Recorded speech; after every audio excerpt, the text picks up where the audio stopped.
This is the Schroth Boss Podcast, a show that helps parents of kids with scoliosis find clarity in their path navigating the scoliosis journey. You are about to be spoiled. Dr. Katie Blanchard, Schroth Method physical therapist and coach, brings together physical therapists, spine surgeons, and parents to share and discuss tips and tricks for managing scoliosis. Scoliosis is not easy, but don't worry, we've got your back. Alrighty, so we have Angela here. She is an adult with scoliosis. So thank you for sharing your story and meeting with me today. I appreciate you. So we're going to run through a few questions just to learn more about you and your journey. So when were you diagnosed with scoliosis and how did you find out that you had it? So I'm in a very small category of scoliosis patients who was born with it. So it is congenital. I found out when I was 6 months old. We did at my 6-month checkup, my hips actually fell to the floor. So they were concerned that I had dislocated hips. So they did a full x-ray and they found out that I had the scoliosis. Gotcha. So that was what was causing your hips to be that way, was actually the spine? I'm also hypermobile, so it kind of intertwined. But so I was born in 1989, so this would have been 1990. So there wasn't a lot of knowledge about the hypermobility at the time. So they kind of just intertwined. Gotcha. Yeah. And hypermobility and scoliosis definitely are connected and go hand in hand. Yeah. So it's not surprising that you're also hypermobile. Okay. So you've had it as a kid since you were 6 months old. What did scoliosis look like for you as you went through your teenage years and then now into adulthood? So when they found out, again, there wasn't a lot of, there wasn't much they could do at 6 months old. So it was a waiting game, like most kids in the 90s, I'm sure it was a waiting game. So each year I would go to a specialist in LA,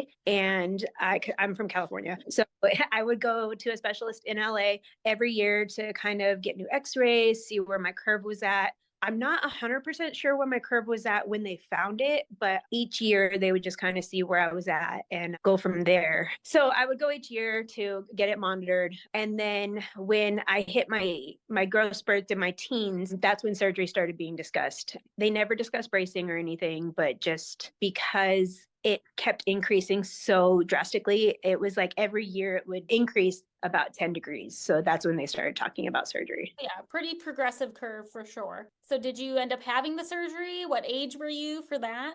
I did. So at the age of 11, my curve increased within a year 20 degrees. So it went from 50 to, I believe, 72.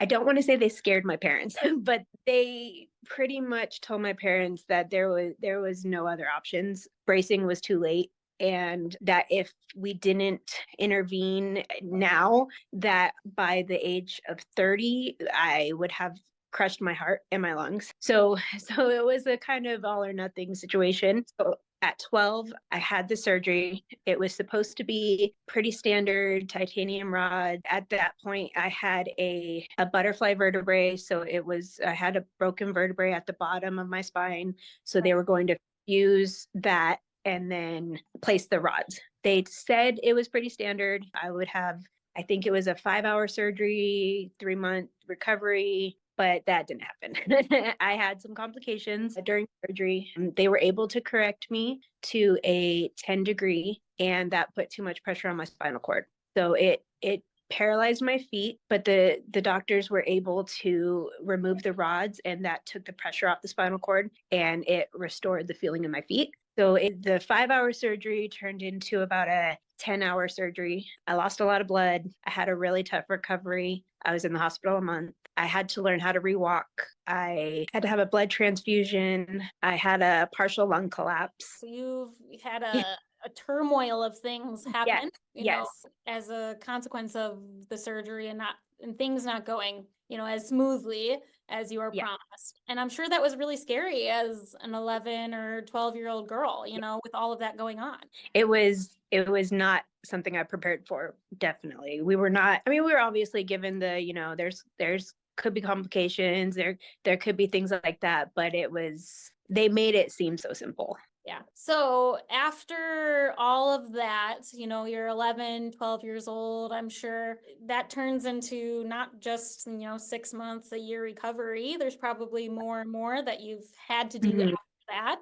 I'm always interested because I'm a physical therapist. What did rehab and therapy look like for you? I know you said you had to relearn to walk, which is a huge feat, a lot, ups and downs, effort, it's not easy to do that. What was that experience like for you?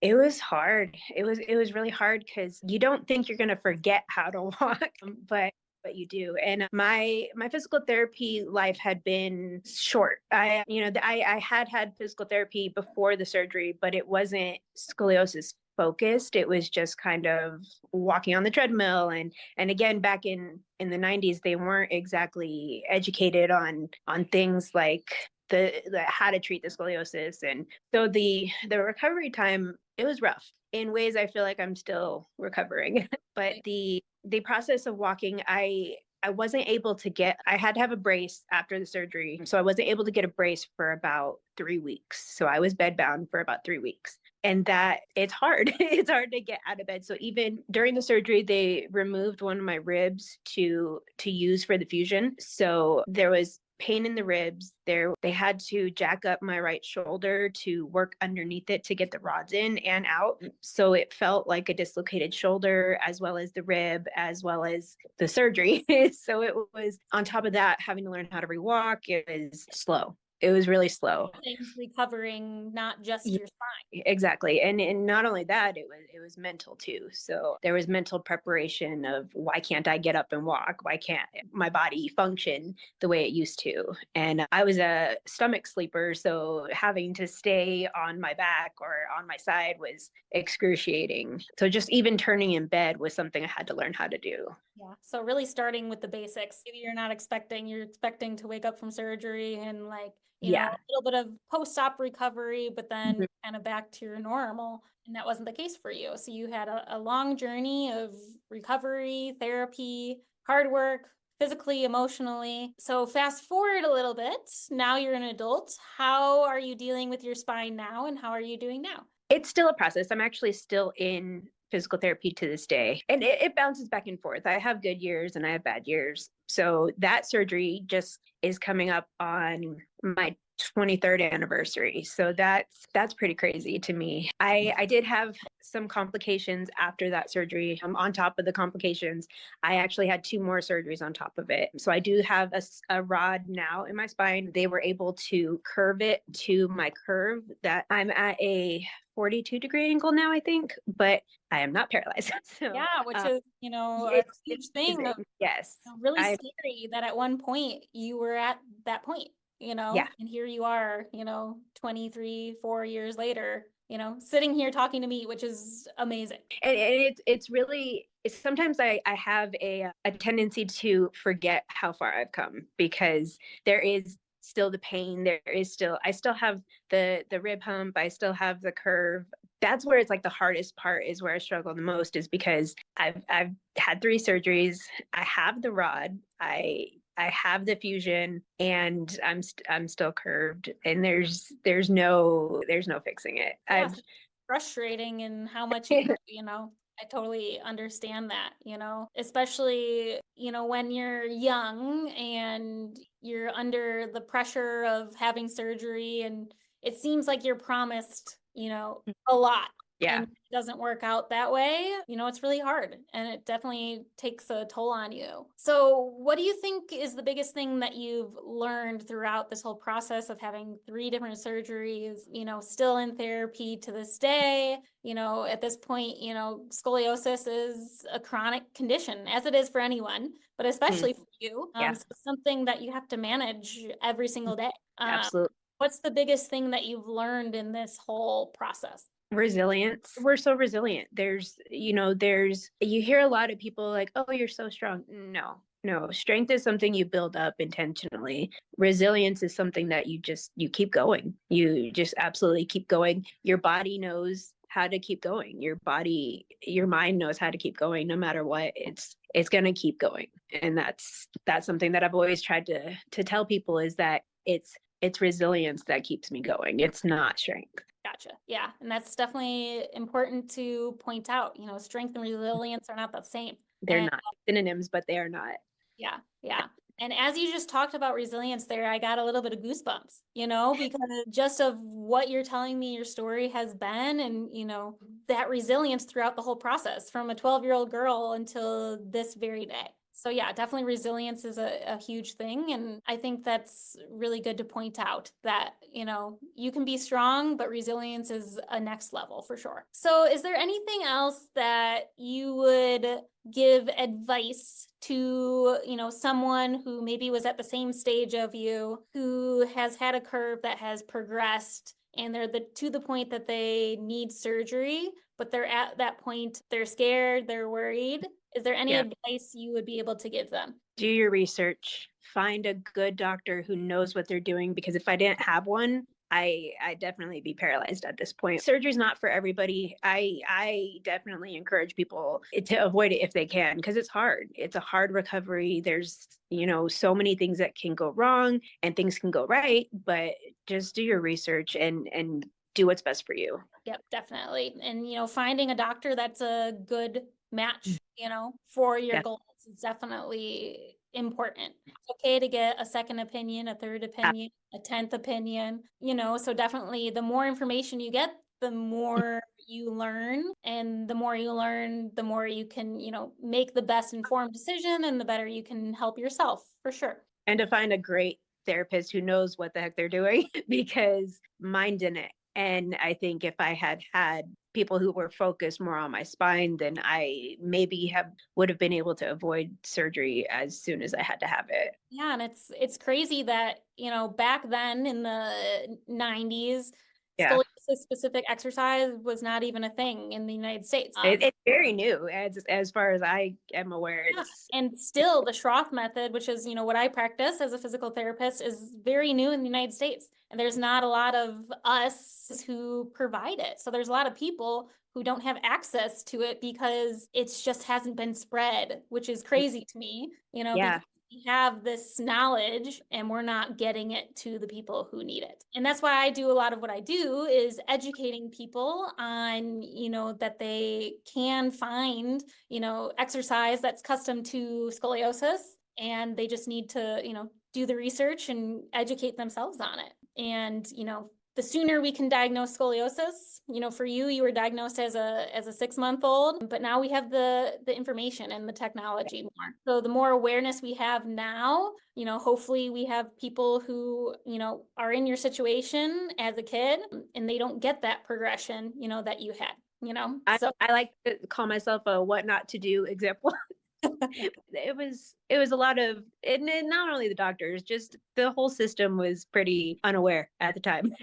So now it's all about educating and raising awareness. And that's why I'm so happy to interview you and hear your story, and hopefully we can, spread your story too. So if there's anything final that you would like to share with anybody who, listens to this recording, what is like the one thing that you would, like to share?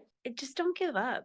It's, your story is your story and it's beautiful. And if it's like mine, then, I'm here for you. I feel you. I understand you. If you're a success story, that's beautiful. To parents who maybe have kids with scoliosis, be there for them. It's a helpless feeling to be a parent in that situation, but just be there. Don't try to push them. Don't try to do things for them. Let them be independent. Let them be themselves and just be there for them. All right. Awesome. I love that. Don't give up. That's huge. And, having a support system is also really, really important. Well, thank you, Angela. I really appreciate you. I thank you for, coming on here and chatting with me. And if you ever need anything, please just let me know. I'm so happy to connect with you. And I'm sure there's other people that I could send your way if they're struggling, because you would be a great resource to, just talk with people who are going through some of the same things you've gone through.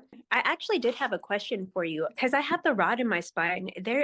Is the Schroth method for someone like me, or is it for someone before the surgery? So it's both.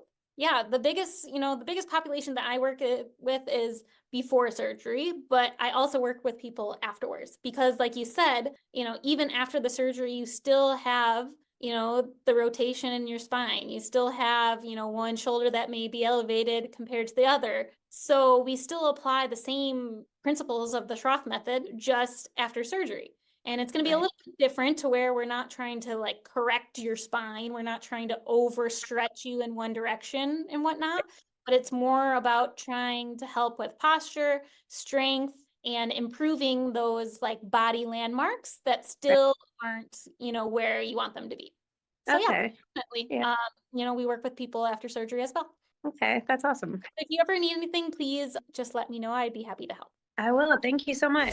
Thanks for listening to the Schroth Boss Podcast. Want more info on scoliosis and the Schroth Method? Join our free Facebook group or connect with us at schrothboss.com. See you at the next episode.